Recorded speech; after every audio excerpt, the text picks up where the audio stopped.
E aí galera, tudo bem? Hoje, bom, outubro já passou, mas não importa, nós estamos em novembro azul, outubro rosa terminou. E nós vamos falar hoje de câncer de mama em cadelas e gatas. Sim, isso infelizmente é muito comum, está cada vez mais comum, mais do que os veterinários gostariam de atender. E aí eu trouxe os colegas aqui, acadêmicos da UFES, para falar com vocês sobre esse problema sério de saúde animal. Então nós estamos aqui com a Alice, sou acadêmica da 10ª fase do curso de Medicina Veterinária aqui da UFES. E o Vinícius, que sou acadêmico da 6ª fase de Medicina Veterinária.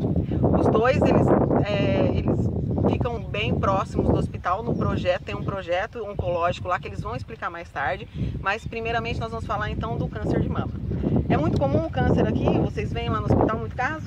Sim, então, para nós lá no hospital, eu acho que a casuística maior, assim, que vem acometendo tanto cadelas quanto gatas, inclusive nos últimos tempos acometeu muito mais gatas que a gente tem operado. O Vinícius tinha um projeto até com tumor de mama em gatas, e assim, a gente observa tumores enormes, cadelas muito idosas, então o povo espera muito para chegar até nós com a paciente, então num estágio da doença muito mais avançado, e isso interfere muito mais na qualidade de vida, então, porque aquela paciente fica submetida àquele tumor muito tempo, então as consequências dela na vida da paciente são exacerbantes, assim, sabe? Além dela estar sofrendo com isso, porque dá dor, né, imagino. Sim, com certeza. Tem a questão do tratamento, né? Isso. A questão do tratamento, primeiramente a gente tem que pensar no primeiro tratamento que a gente pode oferecer.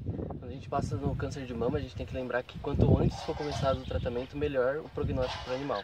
E a gente, com um exame tão simples, que é o exame físico, que o tutor mesmo pode realizar em casa, que seria passando a mão no abdômen do animal, vendo se ele tem algum nódulo, algum aumento. É uma coisa que não tem sido realizado, ou quando tem realizado, o proprietário ele não traz um animal assim que ele nota uma bolinha, ou então ele deixa crescer muito tempo, e aí entra todo o critério que a gente falou, de qualidade de vida vai diminuindo e o prognóstico do animal vai ficando cada vez pior. Perde a chance, às vezes, de curar o animal, Sim, né? Quanto mais tempo você demora para fazer o atendimento, mais pior é o prognóstico dele. Então, menor a qualidade de vida que ele vai ter e menor, vamos dizer, a chance de cura que ele tem.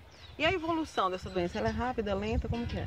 Geralmente a gente observa uma evolução lenta, então o que acontece? Observei a bolinha, aí ele, vou esperar ver se cresce. De repente, aparece, cresce, em menos de um mês tá uma bola gigante de 7, 8 centímetros.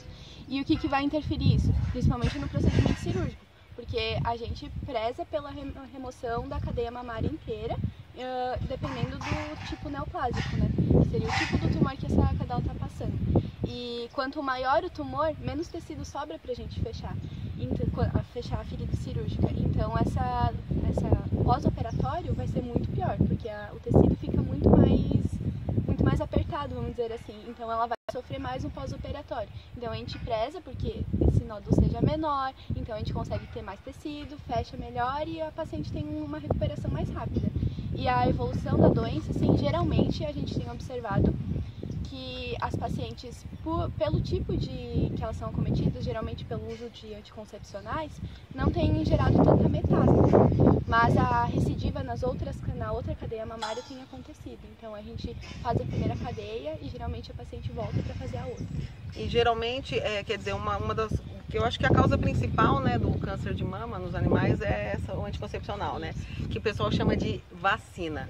Não é vacina, né, gente? É anticoncepcional, é hormônio, que é tipo uma bomba de hormônio que você está colocando no organismo do animal e fazendo ele ter muito mais reação, né? E aí isso acaba interferindo nas células e elas se tornam cancerígenas. Então, apesar de você achar que é normal, que tudo bem, porque vende lá no balcão lá da loja e o vendedor até te indica, fala que ok, não é ok, né, Vinícius? O câncer de mama ele é um câncer que é hormônio dependente, então ele depende da liberação dos hormônios ovarianos. Então, por isso que a castração é um método tão eficaz, porque você faz a retirada deles. E quando você faz essa vacina de si, é justamente o contrário, você está dando uma bomba de hormônios para esse animal. Então, as células cancerígenas, elas são induzidas à produção do câncer de mama justamente por causa dessa vacina.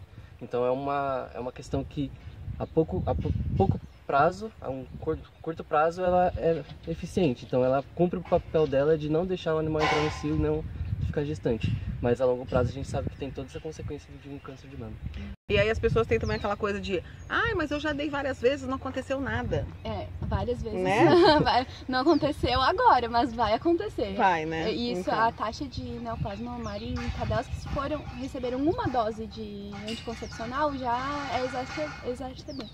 E a gente vê aqui pessoas que dão religiosamente a cada 6 meses. Então, e a dose do anticoncepcional, assim, ela é independente. Por exemplo, você tem uma pincher de 1 kg ou uma Rottweiler de 30, é a mesma dose. Então, isso interfere muito também. Porque não é específico, né? Então, ela vai ser submetida àquela dose hormonal, independente do tamanho da cadela, e aquilo vai dar... E é o mesmo que usa em gato também, né? Sim. E a gata é menor ainda. Às vezes uma gatinha magrinha, pequena e tal, aí você dá aquela bombona lá, ou você, né? E a reação do gato é muito pior, né? Porque ele sofre muito com o estresse. Então a aplicação da injeção já pode reagir A melhor prevenção é a castração, né, menina? Isso. A castração, então, ela consiste em remover os ovários da cadela e o útero. Então ela vai fazer o quê? Vai prevenir que essa paciente passe pelos estímulos hormonais endógenos mesmo dela. Além de prevenir a gestação, que é o que mais preocupa os tutores, né? Eles nunca pensam nos outros benefícios.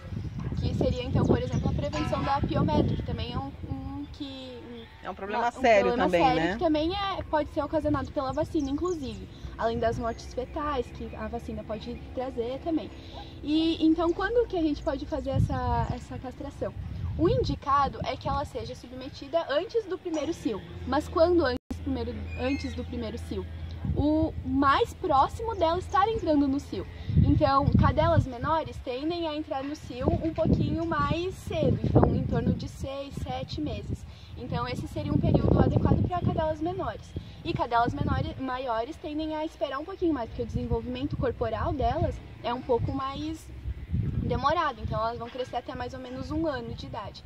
Então é ali nos 8, 9, 10 meses que seria o indicado para castrar. Então o indicado é castrar antes do primeiro cio, mas esperar que ela tenha esse desenvolvimento corporal para que ela não tenha possíveis problemas após essa castração, que seria uma incontinência urinária, um problema de uretra, até mesmo o desenvolvimento da vulva da paciente. Nos machos, então, o indicado é que ele já tenha tido a descida testicular e que ele tenha, por exemplo, ter crescido o suficiente para aquela espécie, né? No caso, os gatos maiores, gatos menores, tentar ter esse conhecimento familiar dos pais. Então, esses seriam os períodos adequados para a castração. É super importante porque a castração, ela acaba mexendo com os hormônios, tudo. Então, por isso que se tem esse período melhor, aí o mais indicado para castrar, para você não prejudicar o desenvolvimento dele. E não é desenvolvimento assim que ele vai parar de crescer. Não, é a questão dentro, sabe, gente? É assim, não desenvolve como ela explicou, não desenvolvem os órgãos lá dentro, as estruturas que são necessárias para ele ter saúde, né? Principalmente os machinhos, né, Vinícius? Sim. Tem a uretra lá que vive dando problema, né?